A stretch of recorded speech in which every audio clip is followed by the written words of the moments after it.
Hi friends, good morning. Welcome to another vlog. ఇక వర్షం అయితే కంటిన్యూస్గా పడుతూనే ఉందండి. గ్యాపే ఇవ్వట్లేదు. రోజంతా కూడా అలా పడతానే ఉందన్నమాట.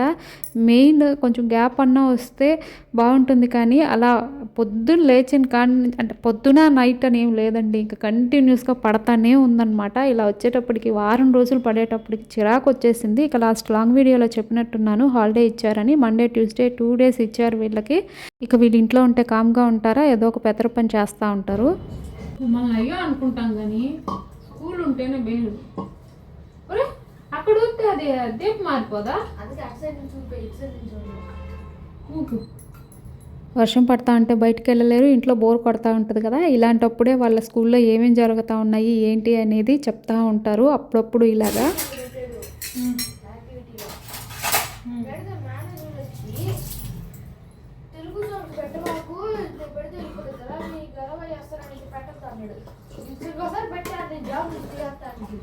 ఎప్పుడు పెట్టాడా?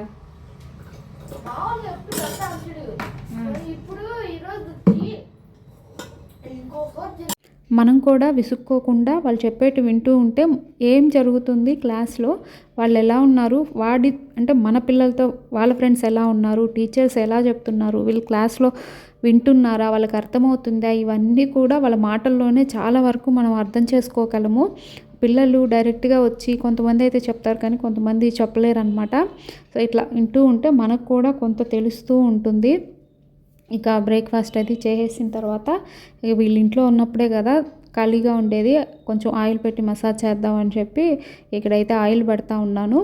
అండ్ హెడ్ బాత్ కూడా చేయించేద్దామని. అండ్ ఒకరు కమెంట్ చేశారండి, హెయిర్ ఆయిల్ వీడియో పెట్టండి అక్క అని. నేను నిజం చెప్పాలంటే హెయిర్కి ఆయిల్ పెట్టడం అనేది చాలా తక్కువ. అంటే పెట్టినప్పుడు కూడా ఏంటంటే ఆయిల్ పెట్టుకొని హెడ్ బాత్ చేసేస్తాను, అంతేకాని ఇంకా దాని గురించి కేర్ తీసుకోవడము ఇట్లా ఏమీ ఉండదండి. అలాగే బాబుకి ఒకసారి డాండ్రఫ్ ఎక్కువగా ఉందని తీసుకెళ్తే డాక్టర్ చెప్పారు, అబ్బాయికి నార్మల్గానే ఆయిలీ స్కాల్ప్ అమ్మ, ఎక్కువ ఆయిల్ పెట్టద్దు అని చెప్పేసి. సేమ్ ప్రాబ్లం అనమాట నాకు కూడా, అందుకని నేను ఎక్కువగా ఆయిల్ అవి అప్లై చేయను అనమాట. అలాగే ఇంకొకరు కమెంట్ చేశారండి, ఆఫ్టర్ హెడ్ షేవ్ మీ ఫీలింగ్ ఏంటి, డాండ్రఫ్ ఉన్న కండిషన్లో చేయించుకోవచ్చా గుండు లేదా అని అడిగారనమాట.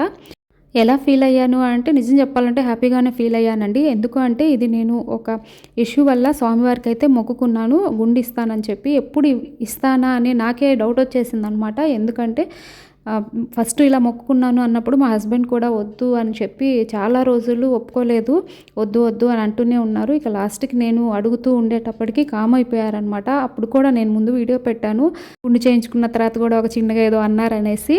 సో ఫీలింగ్ అంటే నేను హ్యాపీగానే ఫీల్ అవ్వాలండి, ఎందుకంటే ఎప్పుడైనా ఇవ్వాల్సిందే. స్వామివారు నా హెయిర్ తొందరగా తీసుకున్నారు అని నేను ఫీల్ అవుతాను. మనం ఇవ్వాలనుకుంటే ఇవ్వండి, నేను గట్టిగా నమ్ముతాను. ఆ టైం వచ్చేదాకా మనము ఏం చేయాలన్నా చేయలేము. ఇక దాని తర్వాత వచ్చేసి డాండ్రఫ్ ఉన్న కండిషన్లో ఖచ్చితంగా చేయించుకుంటే డాండ్రఫ్ తగ్గడానికి చాలా ఛాన్సెస్ ఉంటాయండి. ఎందుకంటే మనకి హెయిర్ ఉండదు కాబట్టి ఏదైనా మనం స్కాల్ప్కి అప్లై చేసుకున్నప్పుడు బాగా అది పడుతుంది కాబట్టి డాండ్రఫ్ కూడా పోయే ఛాన్స్ చాలా ఎక్కువగా ఉంటుంది. మీకు డాండ్రఫ్ ఉంది అన్నప్పుడు డౌట్ లేకుండా చేయించుకోండి, ఇంకా మంచిది. మనకి హెయిర్ ఉన్నప్పుడు కంటే హెయిర్ లేకుండా ఉన్నప్పుడు ఏది అప్లై చేసినా అంటే మనకు కనిపిస్తూ ఉంటుంది, మనకి తగ్గిందా లేదా దాన్ని బట్టి మనము కేర్ తీసుకుంటాం కాబట్టి డాండ్రఫ్ కూడా తగ్గుతుందన్నమాట. సో మీ డౌట్స్ అయితే క్లియర్ చేశాను అని అనుకుంటున్నాను. ఇది ఒక ర్యాండమ్ వ్లాగ్, మీ క్వశ్చన్స్కి ఆన్సర్ అయితే చేశాను.